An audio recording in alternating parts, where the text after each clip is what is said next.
দর্শক শুভেচ্ছা জানবেন। আজকে যে আলোচনার বিষয়টা আমি রেখেছি সেটা হচ্ছে গ্রামীণ কি আসলে গোপালগঞ্জ, নতুন একটা গোপালগঞ্জ হতে যাচ্ছে কিনা। এখন আপনারা হয়তো এই শিরোনামটা বা টাইটেলটা শুনে আপনাদের হয়তো মনে হতে পারে যে এটা আবার কি বলতেছি। আমি একটু ঘটনার প্রেক্ষাপটটা একটু আপনাদেরকে পুরোটা ব্যাখ্যা করি, একটু খুব ছোট করে ব্যাখ্যা করব। সেটা হচ্ছে যে অধ্যাপক ইউনূস তিনি তো আসলে গ্রামীণের প্রতিষ্ঠাতা এবং এক অর্থে আসলেই তিনি গ্রামীণের কর্ণধারও বটে।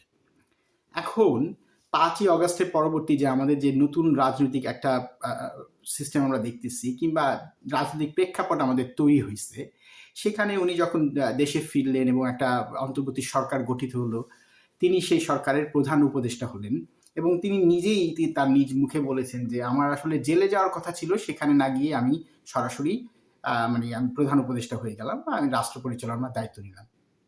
ঠিক আছে, কারণ এর আগে বিগত সরকার আমলে আসলে তার বিরুদ্ধে নানান রকম হয়রানি মামলা হয়েছে। এগুলো নিয়ে আমরা আসলে লেখালেখি করেছি, সমালোচনাও করেছি। কারণ আমাদের মনে হয়েছে যে এগুলা অনেক সবগুলো ঠিক না এবং আসলেই ঠিক না। তার বিরুদ্ধে আসলেই হয়রানিমূলক মামলা হয়েছে। তাকে হয়রানি করার জন্য উদ্দেশ্যমূলকভাবেই এগুলো করা হয়েছে। ঠিক আছে? সেটা আমরা মানলাম এবং তিনি যখনই রাষ্ট্র ক্ষমতায় গেলেন তার পরদিন ১ দিন বা ২ দিনের মাথাতেই আমরা দেখলাম যে তার বিরুদ্ধে সকল রকম যেই মামলাগুলো ছিল সেগুলো কিন্তু সবগুলো ডিসমিস করা হলো এবং তিনি সম্পূর্ণরূপে খালাস পেলেন সবকিছু থেকে। ঠিক আছে, এটাও আমরা মেনে নিয়েছিলাম কারণ আমরা মনে করেছি যদিও একটা মনে অনেকের মনে প্রশ্ন গেছে যে এত দ্রুত কি করে এটা সম্ভব হয়? তা আইনি প্রক্রিয়ার মাঝে গেলেও তো আসলে কিছু সময় লাগে। তারপরেও আসলে আমরা দেশের স্বার্থে আমরা দেশ মানে যেহেতু আমাদের দেশকে পুনর্গঠন করার ব্যাপার আছে, কারণ এত বড় একটা আন্দোলন হলো। তো সুতরাং আমরা দেশের স্বার্থে উনার মতো একজন আন্তর্জাতিক ফিগার যিনি কিনা আসলে সকলের কাছে গ্রহণযোগ্য। তো আমরা উনার কাছ থেকে আশা করেছিলাম যে উনি আসলে এমন কিছু করবেন যেখানে আমাদের দেশটা আসলে সঠিক পথে আগাবে। সুতরাং আমরা আসলে এগুলো নিয়ে কোনো প্রশ্ন করি নাই এবং আসলেই উনার মামলাগুলো যেহেতু এক ধরনের উদ্দেশ্যমূলক ছিল, সুতরাং সেটা খুব দ্রুত হোক কিংবা আরো কয়েকদিন পরে হতো, এটা হতোই। কারণ এটাগুলো আসলেই সত্যিকারে আমি অন্তত আমি ব্যক্তিগতভাবে মনে করি না যে এগুলো মানে সঠিক কোনো মামলা ছিল। এখন আমি যে আজকে যেই আ আ টপিকটা আসলে নির্ধারণ করেছি, যে শিরোনামটা আমি নির্ধারণ করেছি, এটা আমি কেন করলাম? সেটার আমি একটা কথা বলি। সেটা হচ্ছে এই যে অধ্যাপক ইউনূস দায়িত্ব নেওয়ার পর আমরা দেখলাম যে গ্রামীণ এবং গ্রামীণের সাথে সম্পর্কিত অন্যান্য যেসব প্রতিষ্ঠানগুলো আছে, তারা বিভিন্ন রকম সুযোগ সুবিধা পাচ্ছে বা বিভিন্ন রকম তারা নতুন কাজে জড়িত হয়ে যাচ্ছে। যেমন আমি কয়েকটা উদাহরণ আপনাদেরকে দেই। সেটা হচ্ছে যে গ্রামীণ গ্রা একটা প্রাইভেট বিশ্ববিদ্যালয় করার তারা অনুমতি পেয়েছে। এটা কিন্তু অধ্যাপক ইউনূস থাকা অবস্থাতেই এই অনুমতিটা তিনি পেলেন। মানে গ্রামীণ পেল। আচ্ছা, এটা গেল একটা। আমি কয়েকটা উদাহরণ দেই। দ্বিতীয় যেটা ব্যাপার সেটা হচ্ছে যে গ্রামীণেরই একটা প্রতিষ্ঠান বিদেশে জনশক্তি রপ্তানি করার জন্য সে কিন্তু পারমিশনটা পেয়েছে। এটা গেল আরেকটা ব্যাপার। এছাড়া এই যে ট্যাক্স মওকুফ করা হয়েছে গ্রামীণের প্রতিষ্ঠানগুলোর। আমি কয়েকটা উদাহরণ দিলাম। এখন হয়তোবা হয়তোবা এই সকল কিছু আসলে বৈধভাবেই করা হয়েছে। অবশ্যই বৈধভাবে করা হয়েছে, আমরা এটা ধারণা করতে পারি। এটা কোনো ইল্লিগাল কোনো কিছু না।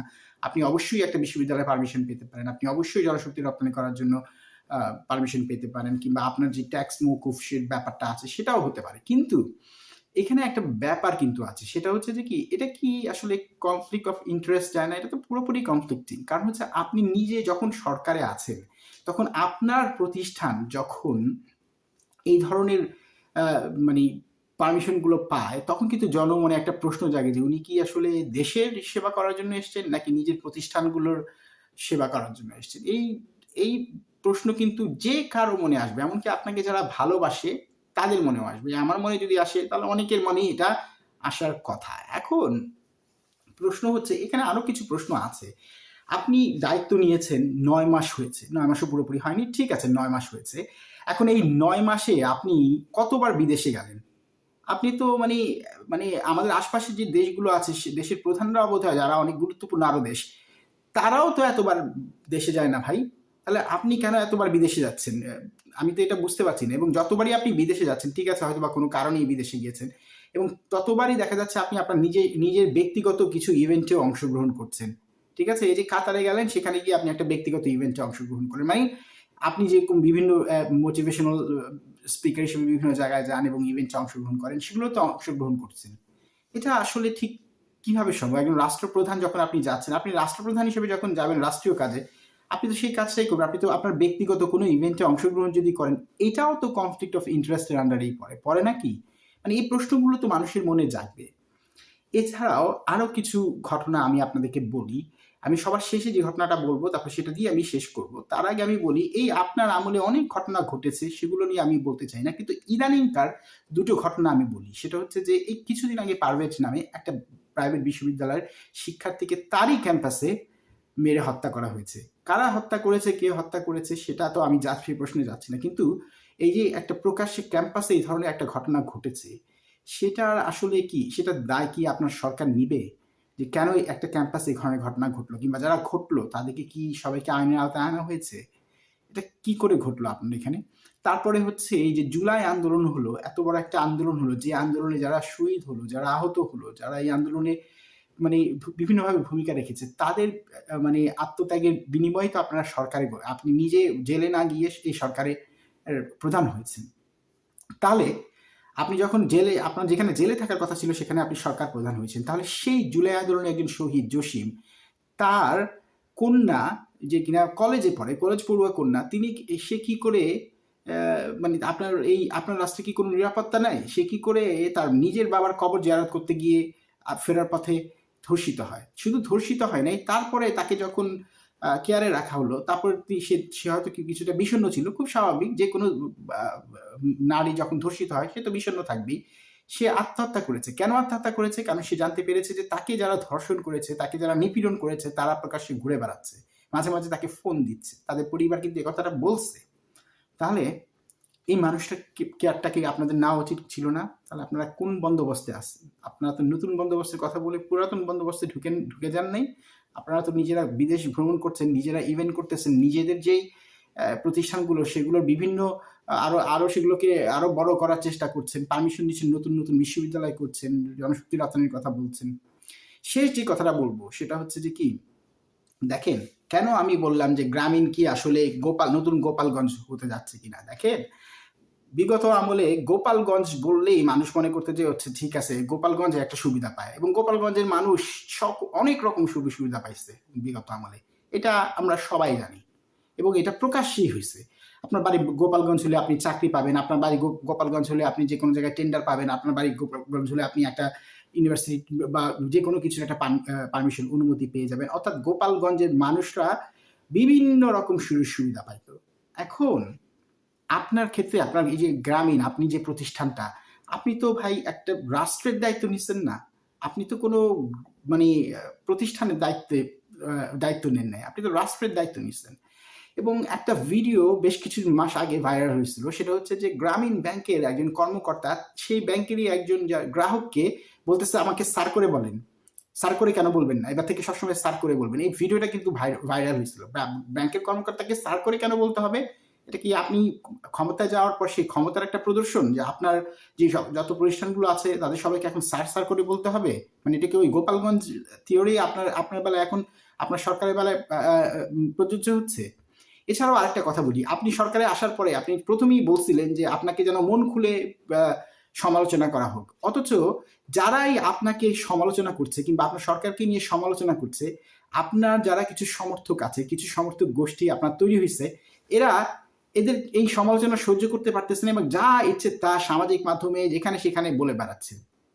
তাহলে আপনি কি এই দায়টা নিবেন না? এরা কেন এই কাজটা করতেছে? আপনি তো সমালোচনা করতে বলছেন, আর আমরা তো গঠনমূলক সমালোচনাই করতেছি। তাহলে এরা যারা মানে আমরা যখন সমালোচনা করি, তখন যখন আপনার সমর্থন এসে যা ইচ্ছা তা বলে যায়, তাহলে আপনার কি কোনো দায় নাই? আপনি কি কোনোভাবে নির্দেশনা দিচ্ছেন যে আমাকে যদি কেউ সমালোচনা করে, বা আমাকে যদি কেউ সমালোচনামূলক কোনো বক্তব্য রাখে কিংবা কোনো লেখালেখি করে, আপনারা দয়া করে কেউ এটার সাফাই গেতে যাবেন না, মানুষকে সমালোচনা করতে দিন? আপনি কি এই কথাটা বলছেন এখন পর্যন্ত? কাউকে বলছেন? কোনো নির্দেশনা কি আসছে? নাকি আপনি এটা এনজয় করতেছেন যে না, কেউ একটা গোষ্ঠী আসলে আপনার প্রশংসা শুনতেই, আপনি মনে হয় প্রশংসা শুনতেই বোধহয় পছন্দ করেন, এবং প্রশংসা শুনতে যদি পছন্দ করেন, তাহলে একটা সময় যে আপনি যে আবার কোনো দানব হবেন না, এটা তো কোনো নিশ্চয়তা নেই। শুনেন, মনে রাখবেন, আপনার যখন আমরা গঠনমূলক সমালোচনা করি, তার মানে হচ্ছে আপনি ভুল করতেছেন, এবং অনেক সময় ভিতর থেকে ভুলটা দেখা যায় না। আপনি অনেক জ্ঞানী, আপনি অবশ্যই বাংলাদেশের শ্রেষ্ঠ মানবদের একজন, ঠিক আছে, আমরা তাই বলতে এমন না যে সেই শ্রেষ্ঠ মানব ভুল করতে পারবে না। আমরা ভুলগুলো দেখাই দিতে পারি, কিংবা ভুল যদি নাও দেখাই দিই, সমালোচনা করার মানে অধিকার তো সবার আছে, আমরা সমালোচনা করব, কোনো সমস্যা তো নাই।